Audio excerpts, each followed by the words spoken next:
Dance Gavin Dance dropped their new album Pantheon. We sat down with Dance Gavin Dance. We sat down with Matthew and Andrew. If you would like to go check it out, fucking great chat. This is like the we say like 2.5 times we've spoken to Andrew Yeah. Wells. So it's great to chat with him again and also meet Matthew for the first time. So that was fucking dope. This record, I said it to Shane when we were kind of like lightly talk because we've been on call all All day day long. since 10 a.m. and it is 4 p.m. right now. So we've obviously talked a little bit about kind of the records that we're covering today, in between interviews.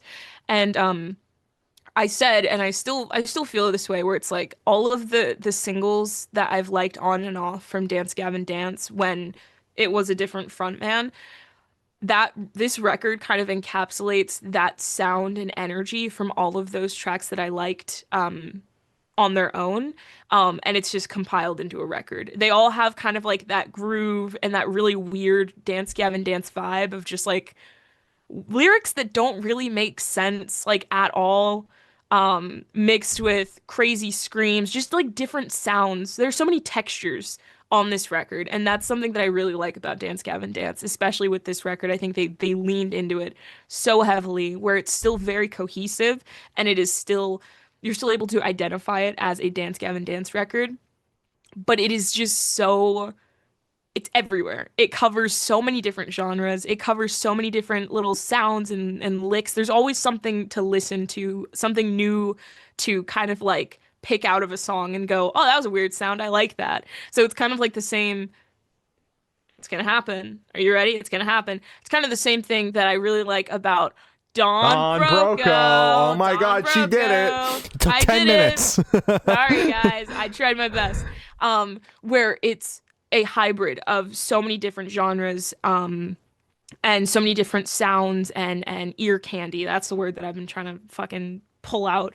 Um, Really liked this record a lot. My favorite tracks, I love Yikes. I do like Space Cow Initiation Ritual.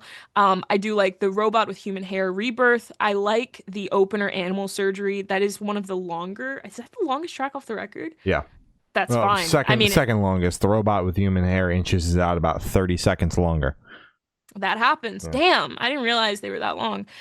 Honestly, like I think that this record is incredible. And I'm really excited to see kind of where they go from here. It's exciting. Yeah, Mm. yeah. This album is really really solid. You know, I said it at the beginning of the interview that Glory mentioned that this is my favorite Dance Gavin Dance record. You know, we've covered them on and off over the course of the podcast, but you know, we've been big fans of Idola and everything that Yeah. Andrew has done over there. So when Andrew became the front man of Dance Gavin Dance, it was like Crazy pull. Crazy pull. I was sold because I wasn't a huge fan of what Dance Gavin Dance was doing. I had like some songs and here and there, and because they're a band that honestly has something for everybody. We talked about it in the interview. We've talked about it on here between Glory and I, where it's just like they have a very diverse discography and it is all over the place. Crazy. So they have something for everybody for sure. And but this was the first time I went into a Dance Gavin Dance record being like genuinely excited, you know, liking the singles and all of them, not just like one or two, liking all of the singles and really being like, I think that this is going to do something, and something's changing inside of me. yeah, and the new record is really solid. I'm really digging it. I think Andrew as the front man of the band is incredible. I think he really fits the vibe super well, just because of his range. He's able to do basically everything. So like he's able to nail the older songs when they perform them live, while also, you know, add, you know, bring this like sense of familiarity to the band because of his range, while also adding in his own flavor because his range is so wide and he's able to hit all these different notes and all that shit. So and also scream alongside that. He screams alongside John on this record, which is insane. It's because like he's a fucking powerhouse. he could do whatever he wants and it sounds fucking incredible. Anyways, I'm sorry to cut you off. Continue, So it's like it's equal parts. Like, Dance Gavin Dance in terms of sonically is never like the most cohesive band when listening through a record. They're always all over the place, but for me this is like the most cohesive the band has ever been, like listening through a record. It feels like there's something for me to follow, and I'm not just like things are getting thrown at me and I'm feeling like I'm getting pummeled. Yeah.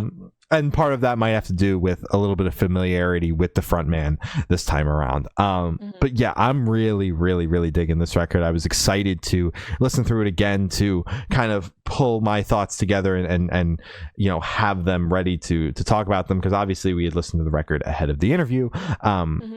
But I hadn't listened to it since, so I was actually excited to dive into it again and be able to, like I said, pull my thoughts together. Midnight at McGuffey's, I know it was a single, but that one just absolutely fucking rocks. It fucks. Space Cow Initiation Ritual, yet again, fucks. The Peak of Superstition, fucks. The Stickler, fucks. And I really like Descend to Chaos. I think that's a very aptly fitting closer title, and also very aptly fitting for the way that song just is. It is a descent into chaos. That song is nuts. And I do just want to point out, I was disappointed. I mean, when we got the advance for the record, and then also when it came out officially, I was disappointed that Straight from the Heart and Speed Demon weren't on the record. I understand it was probably like a little taster of like, just to kind of dip their toe in to see like, you guys fuck with Andrew as the vocalist. I mean, you're not gonna be able to do anything whether you do or not. But I don't know. Those still are in rotation for me, because they've been out for over a year. But I don't know. I was hoping that at least one of them would kind of sneak their way onto the record, because I thought they were just such heavy hitters. I thought they came out the gate swinging with those two, and I was really hoping that they would be there, but they're not. And it's so, I don't know. I hate when bands do that, but I still love you guys. I think it's those songs do fucking rock. So they're so good, dude. It's like, come on, man.